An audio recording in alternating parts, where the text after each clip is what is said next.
পানী সংৰক্ষণৰ উদ্দেশ্যৰ আজিৰ পৰা ধুবুৰী পৌৰসভাৰ উদ্যোগত আৰম্ভ হৈছে তিনিদিনীয়া জল দীপাৱলী শীৰ্ষক এক প্ৰশিক্ষণৰ মহিলাৰ বাবে পানী পানীৰ বাবে মহিলা শীৰ্ষক শ্লোগানেৰে আৰম্ভ হোৱা এই পানী সংৰক্ষণৰ এই বিশেষ প্ৰশিক্ষণৰ ধুবুৰী চহৰৰ আত্মসহায়ক গোটৰ বিভিন্ন ৱাৰ্ডৰ মহিলাসকলে অংশগ্ৰহণ লয়।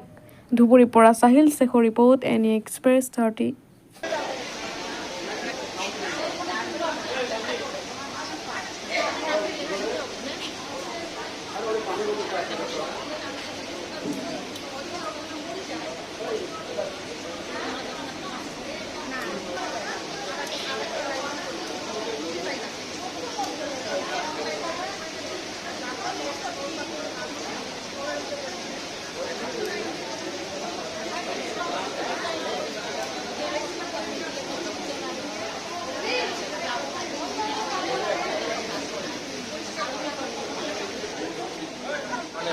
অধীনত অমৃত 2 আৰু নেশ্যনেল আৰ্বান লাইভলিহুড মিছনৰ অন্তৰ্গত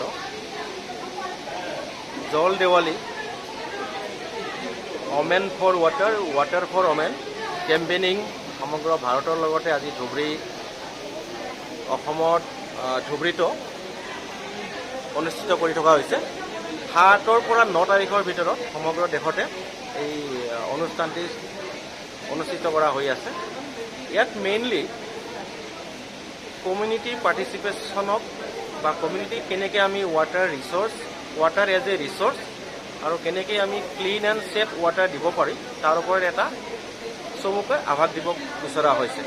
কেনেকৈ আমি পানীটো সঠিকভাৱে ব্যৱহাৰ কৰিব পাৰোঁ এজ এ ৰিচোৰ্চ, কেনেকৈ আমি পানীটো ট্ৰিটমেণ্ট কৰিব পাৰোঁ আৰু ট্ৰিটমেণ্ট কৰি কেনেকৈ আমি জনসাধাৰণৰ মাজত পানীটো মিছইউজ নোহোৱাকৈ বিতৰণ হয় সেইটোৰ ওপৰত এটা কেম্পেইনিং আৰম্ভ কৰা হৈছে ভাৰত চৰকাৰৰ অধীনত।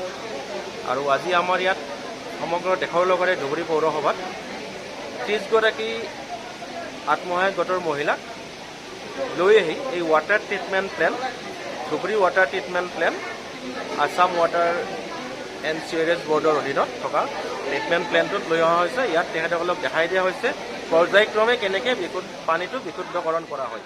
ধন্যবাদ।